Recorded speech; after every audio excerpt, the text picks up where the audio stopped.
Oh, hello everybody. Oh, is this good? Okay. It's looking kind of like it's broadcasting kind of slow. Let's make sure this is working. But anyway, welcome to Quarren Reads, your favorite quarantine book club on the internet. I'm here. I'm back today to share with you guys the lovely final for the Pachinko book. We love Pachinko. I don't know why I'm saying it like that, but um, yeah, we finished Pachinko, and we're gonna talk about it. Last week I was not on. I didn't do the book club, um, and it's because I was in rehearsal. So my play, Love and Justice and Other Fairy Tales, um, it had a virtual reading with the Queen City New Play Initiative. You can still see my virtual reading if it interests you. If you're interested in Pachinko, it probably will interest you. It is the first play in a series that is also going to be like a generation spanning trilogy of plays. Similar to this, it's going to be about this one particular family, and you're going to follow them through the generations. So it's really like serendipitous that I happen to have written a play like that. Like I wrote this play um, as my thesis play back in um, between like 2018 and 2019 while I was a student at NYU, getting my MFA. And so it just kind of worked out that way. Like, you know, we ended up reading, we also like read The Vanishing Half, which is also similar. It's also a generation spanning epic. So that's really cool, you know. So yeah, my play just happens to be in that same kind of like style genre. I don't know if this is like a if it's like specifically a genre, but like just that whole like generation spanning thing. And this play, if you guys want to watch it, it's on the Queen City New Play Initiative Facebook page. I will drop the link also both on our Quarren Reads Facebook page and under this video. Yeah, I'm gonna make sure this is up on Facebook.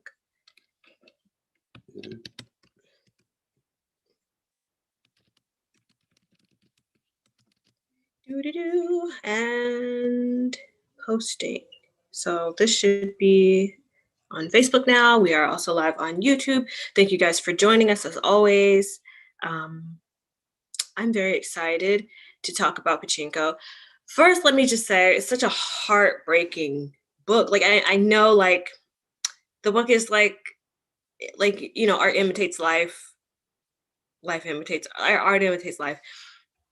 In that like there's a lot of happy things that happen and a lot of sad things that happen. So there's a lot of like joy and pain, which are just normal things that families go through, like real people experience in their lives. Um, so yeah, that's kind of sad, but it's also like a very good book. Like we have a lot to discuss. We have a lot of things to get through. So, oh, also, we are voting on the next book that we're going to read. We will say what that book is at the end of this session. But the next book that we're going to read vote is up now on the Facebook page. So just go to facebook.com, Quarren Reads. It is the only Quarren Reads on the internet, you know, so just look that guy up. Yeah, but it's there. We've got some really cool books listed. Let me go look at them and I'll read them off. Then I will just share the thing while I'm here because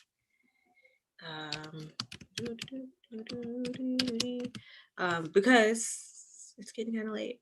Let's go over here to Quarren Reads. But we got some really interesting books. It's Women's History Month in March, so we all picked books by female writers, which is great. Yeah, so we've got Once and Future Witches, which is by Alex E. Haro. Sounds really cool. I was really interested in that one. We've got Normal People, which is by Sally Rooney. It's like a very popular book, so like everyone's read it, so whatever. Um, we've got Wild Seed by Octavia Butler. Um, I love Octavia Butler's work. We read for our first book ever, I think, we read Parable of the Sower, so that's cool. We have We Set the Dark on Fire by Taylor K. Mejia. Really interesting sounding book. Yeah. And then I think, yeah, we have The Stillwater Girls by Minka Kent. So those are the books to choose from. They all sound very interesting. They're by women from all types of different demographics. They're all different types of stories. So really interesting choices. You can go and vote now. Yeah, We Set the Dark on Fire is leading. So if you guys want to vote, go ahead and vote. But if not, that's probably what we're going to end up reading. So I'm just going to drop I have a lot to say about the book, but I'd rather just talk about it with Mel or whoever wants to drop in. If you want to drop in, as always, you are very welcome. We will be posting the link, the invitation in the Facebook group. I like to just share it as we go because I'm just that way. Oops, don't be this way.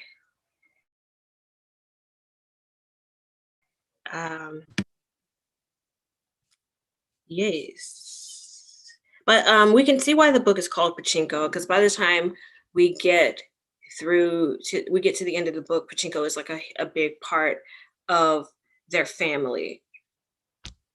And Solomon ends up saying that he's going to stay in Japan and work at the Pachinko, or like work Pachinko parlors with his father. So it's also like it's like a way that the Koreans living in Japan have found a way to like elevate themselves and like take care of their families. So that's interesting. So here's the link. I posted the Zoom link if you guys want to come and join me, but that's cool. If you don't, watch. We'll still talk about the book. But yeah, so it's interesting because both Noah and Mosasu end up finding their, life working in Pachinko. So it's kind of like the central theme of the family by the time we get to the end of the book. So anyway, here comes Mel. It's very exciting.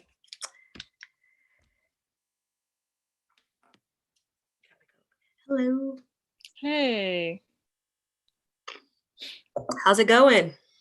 Good, good. How are you? I'm good. I had such an exhausting week. I've been working hard on that reading all week. Oh, nice. Yeah, and so I didn't really get like real sleep until like last night, and I like slept for like probably 10 hours or something, which Oh is my like so gosh. rare because usually I'm like getting like 4 or 5 hours of sleep. I just was like out cold. So Oh my goodness. yeah. Well, I'm glad you got to rest. Did the reading go okay? I was gonna try to go, but then I ended up getting my second vaccine dose and was like Oh, knocked congrats. out. So That's yeah, great. which was good, but I was also just like knocked out for a day and a half. So Yeah, it went really well. I'm really happy with it. It's still up if you ever want to watch it. oh cool. Yeah. It's linked with like hours that it's on the Queen City New Play Initiative Facebook page. So Okay. and I'm gonna share the link anyway in the Corn Reads book club thing, just in case Mm. anybody wants to watch it. And I was saying like it's interesting because the play that I wrote is also like a generation spanning epic. Like not this play, but I wanted to do a 3-play series about this family and going through the generations.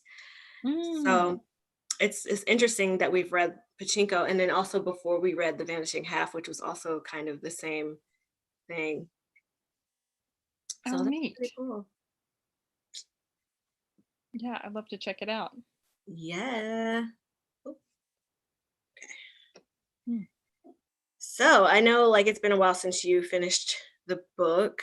Yeah. So what are your thoughts? on the, I don't know, on the book as a whole or on the ending or anything. Yeah. Yeah, I mean the book was just a journey to get through for sure and felt like, real people by the end of it. um I mean, I Yeah. like I said, I got very invested.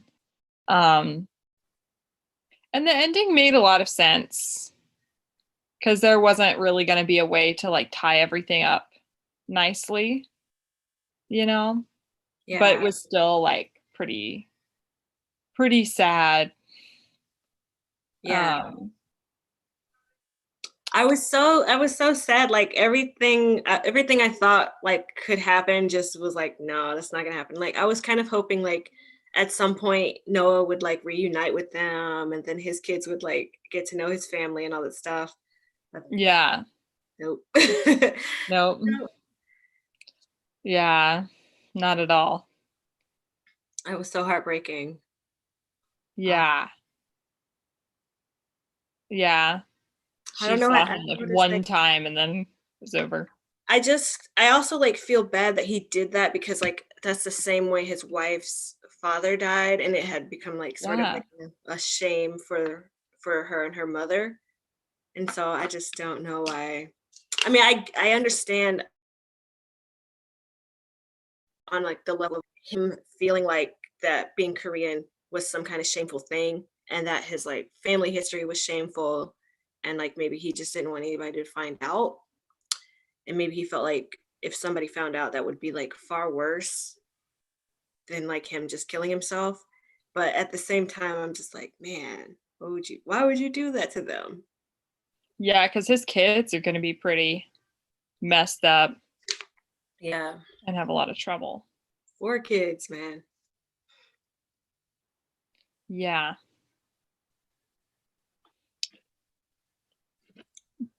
Then there's Solomon, who his trajectory is kind of interesting to me too.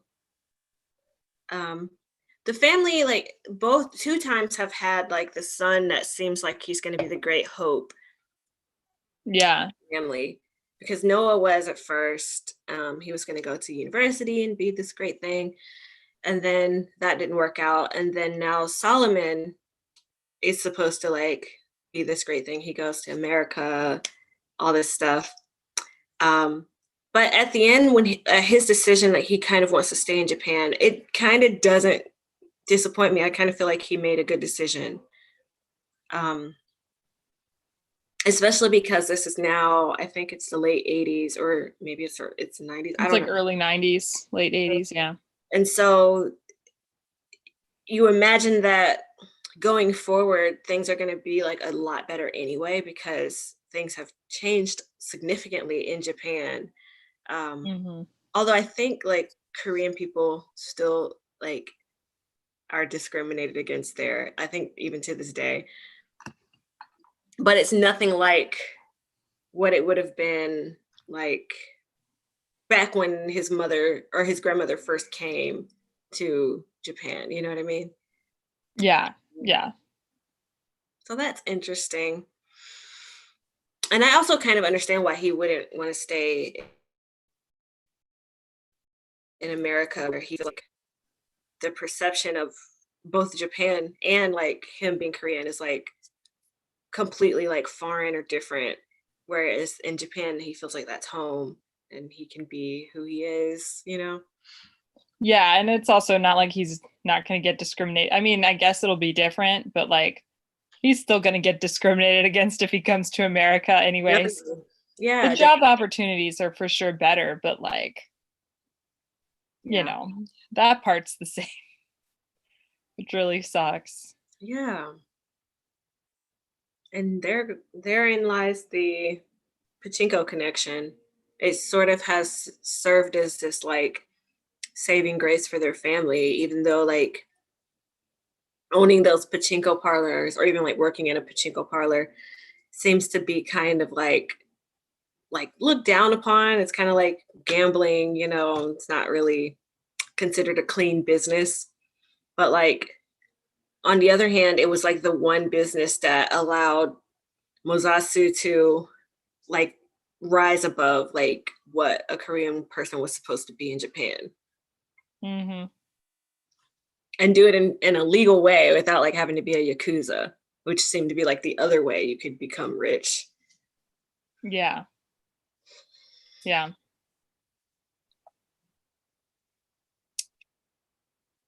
Yeah, because I guess that's what Hansu does. Yeah. He does the alternate.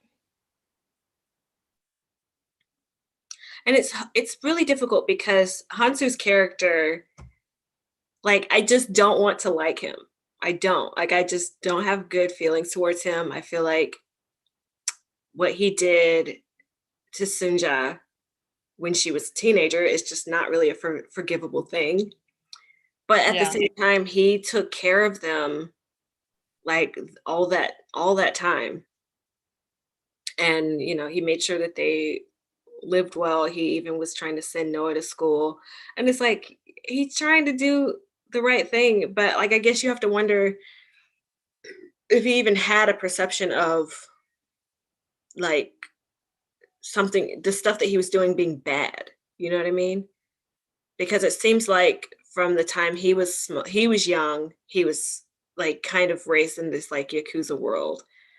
And so to him, he probably just felt like, well, I'm doing what I'm supposed to do, taking care of my family.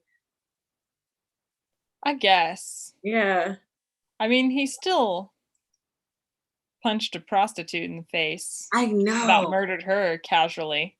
That was horrible. So, but yeah, I And it, mean, I think in that respect, sure. I mean, he definitely like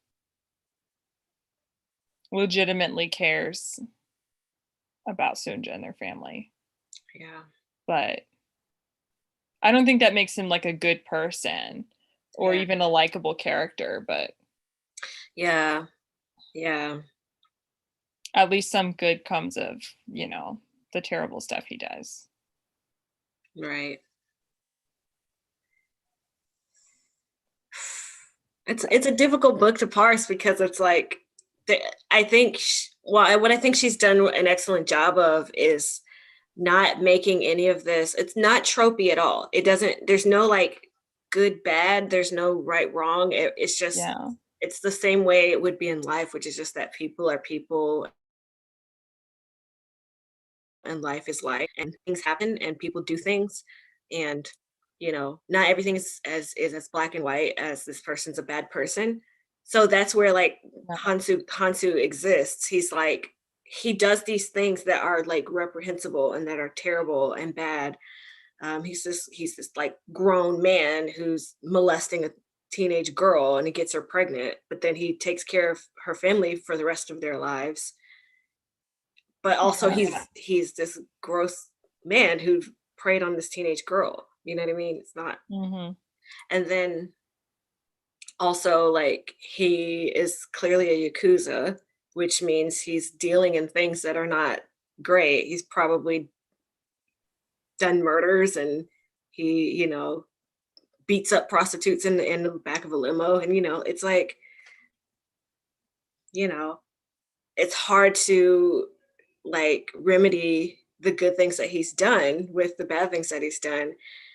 But I guess like in the same way in real life, like if there's a person like that in your life, it's hard to see them as a good person, like a bad person or a good person. You know what I mean? Because they're even though the things that they're doing are good sometimes, how do you weigh that against everything bad that they've ever done, you know? Yeah, yeah. And I think that's the one thing that Sunja struggles with because like even when she's older and he's dying and she just like still has dreams about him like from when she was a teenager. And yeah, it's like I know that it must be really hard for her. Yeah, and I also don't know how much she knows about how bad he is. Yeah. I don't know that she knows he's a yakuza Yeah. for sure. Yeah. I think She honestly, I think probably like can guess, but she probably doesn't want to know. Like it's probably something where she's just like, I'm not gonna allow myself to think about it. Because Yeah. I don't think she's like. I think at first she's definitely really innocent, and especially when she first comes to Japan and everything, she's too innocent to like realize stuff like that. But I think like as she gets older, I think she probably knows, but probably doesn't want to know.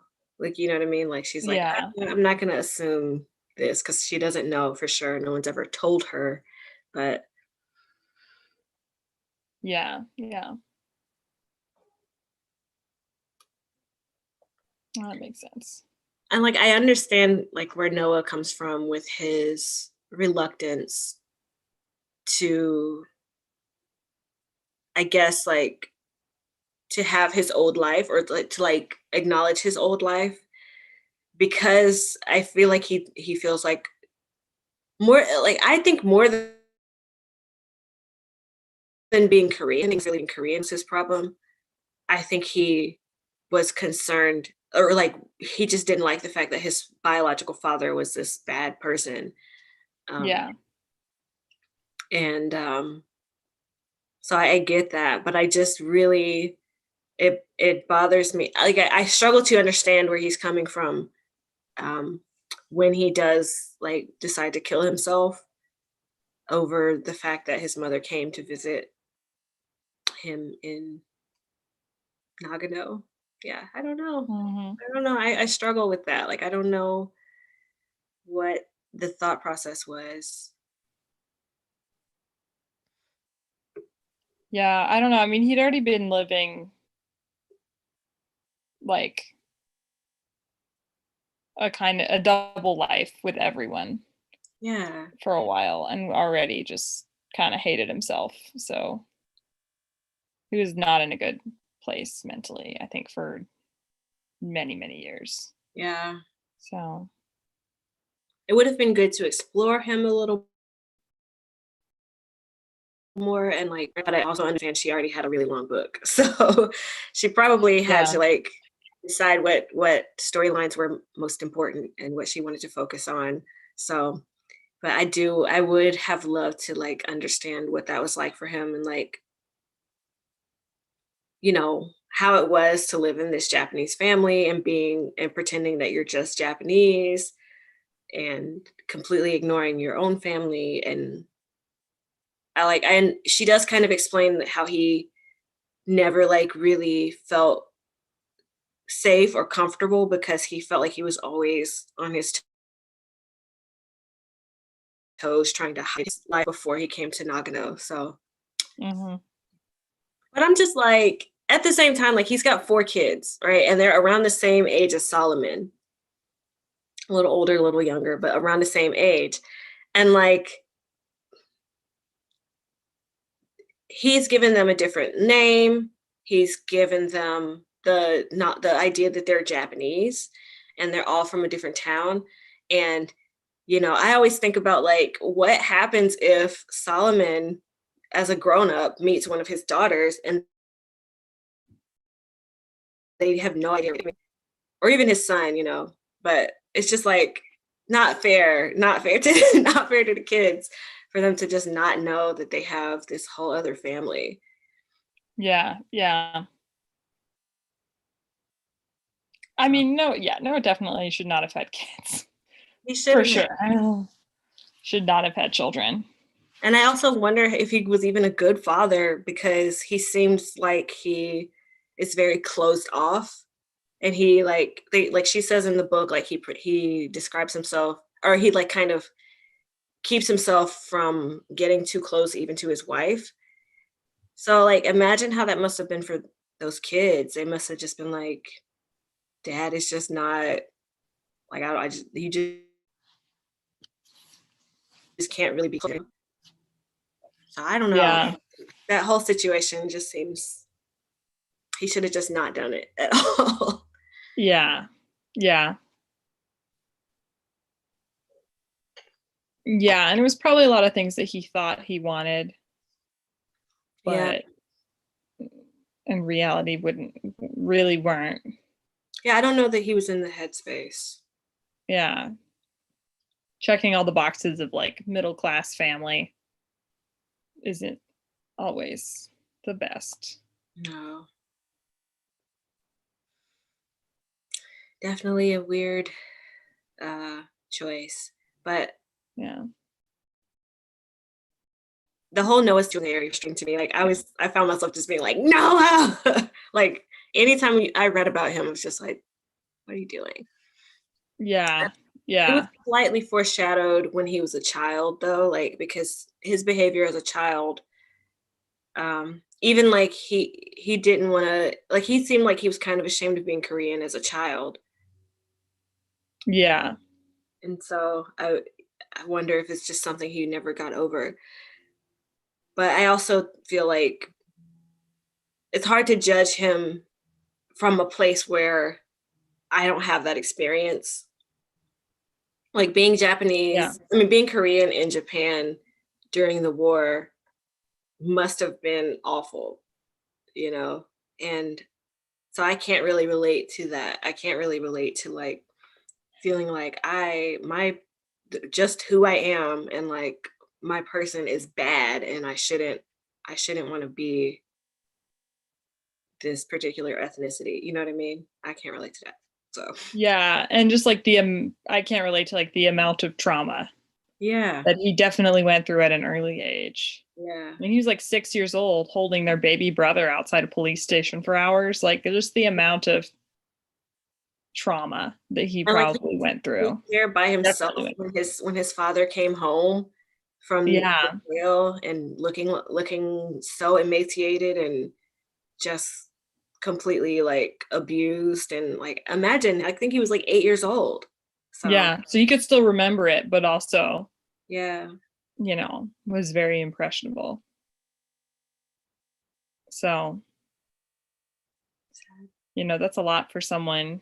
And then to try to just like bottle that up and like not get help, not think about it or anything. Yeah, It's just bad stuff is going to happen. definitely. Yeah. Definitely. Yeah. I also wish that they had come revisited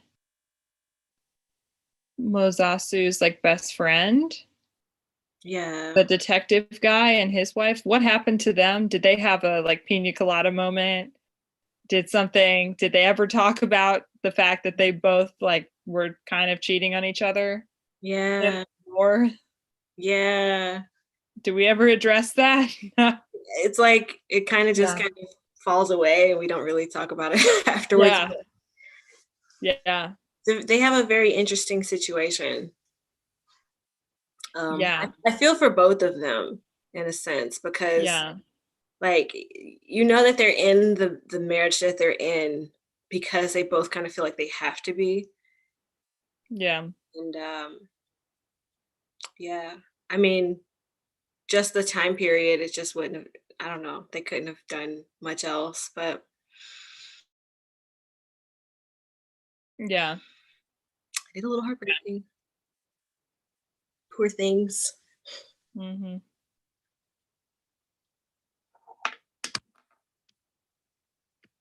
But yeah, the book was already long, so Yeah. I I mean, can understand not I like. kind of figured that he was gay. Like just earlier on in the book, before like they actually confirm it in words, I just felt like the way he felt about Mosasu was kind of like I was like, do you love him? Like Oh yeah, no, it's definitely pretty early on, like yeah. I was like, obvious. Yeah. I feel sorry for him, but I also like I just I understand like because in the time period, especially in Japan, it just wasn't a thing. It just wasn't something you could do. No. Yeah. And so, I mean, yeah, it'd be bad enough in the States, yeah.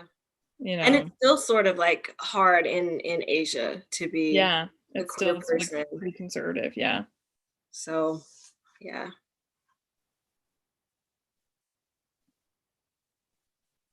Yeah. Sad all around. What a sad book. Yeah. I feel bad, like, you know, I like there's this thing I always say like playwrights and um novelists, they just like they don't like the happy ending thing. You know what I mean? Whereas like with TV and movies, like you often get like a redemption arc or like some kind of like moment of like catharsis. Playwrights and novelists just really like to like lean into the human suffering aspect. Yeah. And I'm just like, it's sad. Um, but I also kind of feel like Pachinko, even though it ends kind of sad, it kind of doesn't. Like I feel like there is hope. And I feel like we come back to the idea of Pachinko, um, Solomon wanting to stay in Japan, wanting to learn the pachinko business from his father. That's kind of hopeful stuff. And I guess you can imagine like because they're coming into like the 90s and then the 2000s and the 2010s, you know, that the situation is not going to be as like challenging and restrictive. And so you can kind of imagine things starting to look up, Yeah. you know. And it's like each generation has a slightly easier time, I feel like, in this book. Absolutely. And like bad stuff still happens, but it gets slightly better. Right. Definitely does. But I enjoyed it. It was a really good book.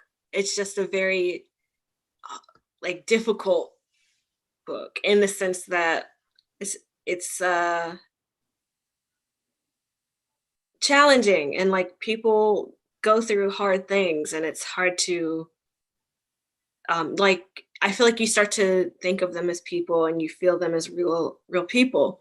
And so it hurts to see them going through things and we watched many of them as from babies and we watched them grow up and then to see how their life unfolds, it just some of it's very heartbreaking, some of it's not, some of it's good too. They get married, they have children, they find jobs, they you know like Mm-hmm. it's just kind of like real life, like good things happen, bad things happen, and things that are neither good nor bad happen. And yeah, but it's still kind of heartbreaking in a lot of places. So it's a book that I feel like I enjoyed reading, but also, man, it was so sad most of the time. Yeah. Yeah. Yeah. So let's talk about what our next book will be. I think it is going to be We Set the Dark on Fire because I don't think there are any new votes. Let me make sure. Oh, we have a tie, kind of. Normal People and We Set the Dark on Fire are tied. Mm. So, um, hmm, I don't know. Let's just tiebreaker it. Do you want to do like a There you go. Rock, paper, scissors or something. yeah. Yeah. Okay. Sure. I feel like we did that before. Yeah, I think we did it For before. one of them. Yeah. Um, okay, I will be, let's see. I'll be Normal People, you be We Set the Dark on Fire. Okay. Let's rock, Ready. paper, scissors. All right. And we're going on shoot or Yes. okay. Great. All right. Rock, Rock, paper, paper, scissors, scissors, shoot. shoot. I can't see what you did. No. Rock, paper, scissors, shoot. Say it. No. Rock, paper, scissors, shoot. Okay, I cut paper. Okay, next. Okay. Rock, Rock, paper, paper, scissors, scissors, shoot. shoot.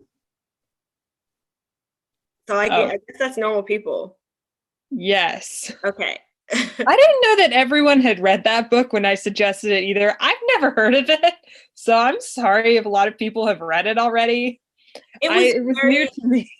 it was very popular like when it came out. So I don't know if like I don't